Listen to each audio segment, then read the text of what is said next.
जय जोहार। छत्तीसगढ़ी प्रमुख प्रादेशिक समाचार के संग मैं धर्मेंद्र दुबे। छत्तीसगढ़ के नवनियुक्त मुख्यमंत्री विष्णुदेव साय आज रायपुर में होय समारोह में पद के शपथ लीन। राजधानी के साइंस कॉलेज मैदान में होय समारोह में राज्यपाल विश्वभूषण हरिचंदन श्री साय पद और गोपनीयता के शपथ दिलाइन। उमन हिन्दी में शपथ ग्रहण करीन। ये मौका में उप मुख्यमंत्री के रूप में अरुण साव और विजय शर्मा घड़ो शपथ ग्रहण करीन।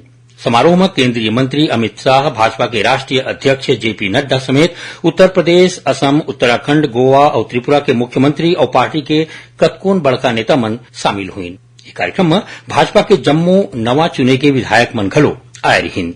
शपथ ग्रहण समारोह में शामिल होय बर प्रदेश के कतकोन जगह ले बड़ संख्या में भाजपा कार्यकर्ता और आम लोगन मन आए रहीन। ये कार्यक्रम ला प्रदेश के ज्यादा ले ज्यादा लोगन मन देख सके एखर बर राज्य के जम्मू जिला मुख्यालय, नगरीय निकाय और ग्राम पंचायत मन में एलईडी स्क्रीन लगा के एखर सोझे प्रसारण करेगिस।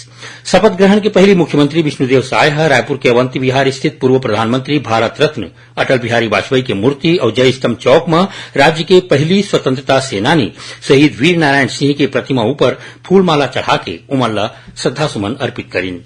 राज्य कैबिनेट के पहली बैठका मुख्यमंत्री की अगुवाई में काली राखे गए है।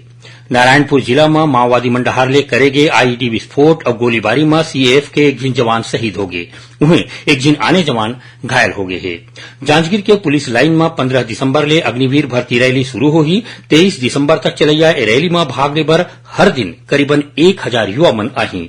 महादेव ऑनलाइन सट्टा ऐप के मालिक और सह संस्थापक रवि उप्पल संयुक्त अरब अमीरात ले गिरफ्तार कर ले गए हैं। गिरफ्तारी के बाद उमन भारत लाए बर यूएई के अधिकारी मन ले संपर्क करे जाथे।